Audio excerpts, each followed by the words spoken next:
Hey guys, it's Cody here at the Bar 7, and tonight I wanted to talk with you about reaping what we sow.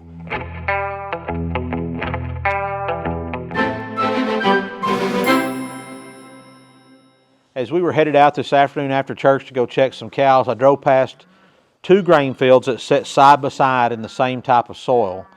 One of them had wheat in it and the other one had oats. Now the wheat field was full of mustard, which is a weed. It was full of thistles. You know, it had a good crop in it, but it had lots of undesirable plants in it also. And then when you get to the oat field, man, it was just as pretty as it could be. Not a weed one poked up in it anywhere. A deep, lush green to it. You could tell it had been fertilized and really taken care of. And when it comes time to harvest those two types of grain there, whether they make hay out of it or whether they harvest the seed and make grain out of it, whatever they do, the fellow with the oat field is going to be a lot more pleased than the man with the wheat field, because the guy with the wheat field didn't take near as good a care of his crop. He's still going to get a harvest, but he's not going to be near as satisfied. And that reminds me of what Galatians chapter 6, verses 7 and 8 tell us.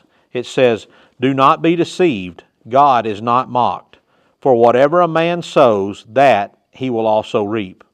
For he who sows to his flesh will of the flesh reap corruption, but he who sows to the Spirit will of the Spirit reap everlasting life."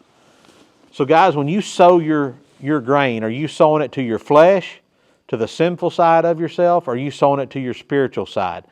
And what does it mean to sow? You know, what are you talking about there, Cody? Well, I mean the things that you plant, the things that you do in your life, are you doing them for the fulfillment of your flesh or for the fulfillment of your spirit? You see, we've been studying through the book of Hebrews, and we've been talking about going from a baby Christian who just drinks milk to a full-blown meat-eating Christian, you know, getting into the heart of things. And what it reminds me of, guys, is that in our spiritual walk, if we don't mature, if we don't continue to sow, if we don't continue to fertilize and kill the weeds and take care of our field, we're still going to have a harvest, but it won't be near as good as it would if we took care of things along the way. So how do I do that, Cody? You might ask me. Well, you pray, you read your Bible, you spend time fellowshipping with other believers.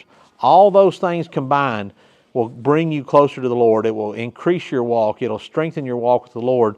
And when it comes time for harvest, you'll see a great bounty. Remember, guys, I love you. God bless you. Y'all keep praying.